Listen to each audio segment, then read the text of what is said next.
اول الدجالین الشروسی الشماسی، اولین دجال همون شروسی شماسی هست. الذي يهدم دین البهلوی، همون کسی که میآید و دین پهلوی را از بین میبرد. الذي يخرج بخراسان فی بلدة الزورات تسمى طهران، همون کسی که در سرزمین خراسان در شهری که شهر ظلم که اسم تهران است در اونجا ظهور میکند.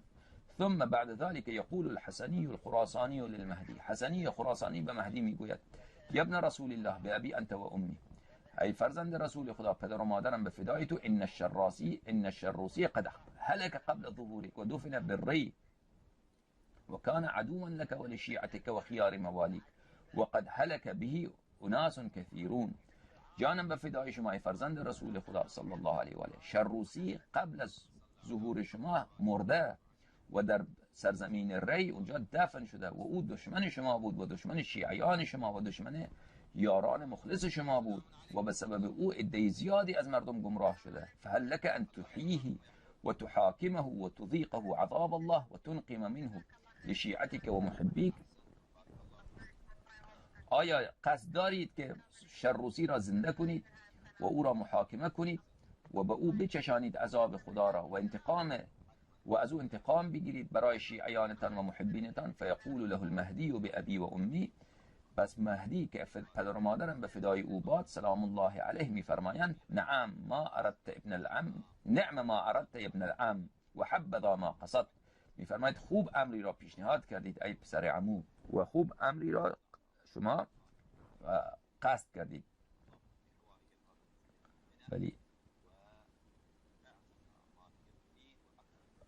انی و معك والاصحاب، من با تو و لشکران بریم به طرف شروسی. فیخرج الشروسی عن قبره، پس شروسی را از قبرش بیرون می آورد و یحییه باذن الله تعالی فیحاکمه علی سفکه الدماء الكثیرة البریئه، پس شروسی را از قبرش بیرون می آورد و او را محاکمه می کند به خاطر اینکه خیلی خونهای زیادی از مردم را، خونهای آدمای بیگناه را شروسی ریخته.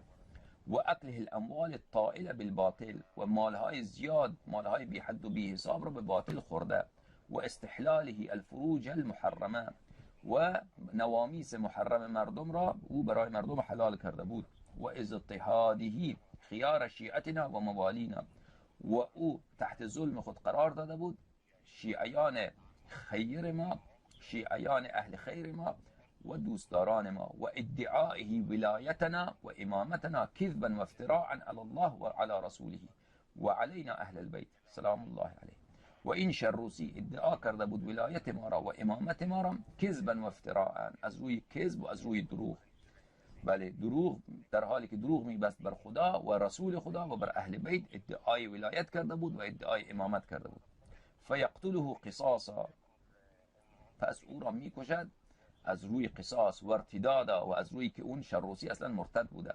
و انتقاما لشیعته و خیار موالی، در حالی که انتقام میگیرد از شیعیان خود، انتقام میگیرد از اون شروسی از برای شیعیان خود و بلی دوستداران مخلص خودش. و یفعل به ما فعل بالجبت و الطاغوت، و همانطوری که جبت و طاغوت را بله و با جبت و طاغوت عمل کرد، با شروسی هم این کار را انجام میدهد.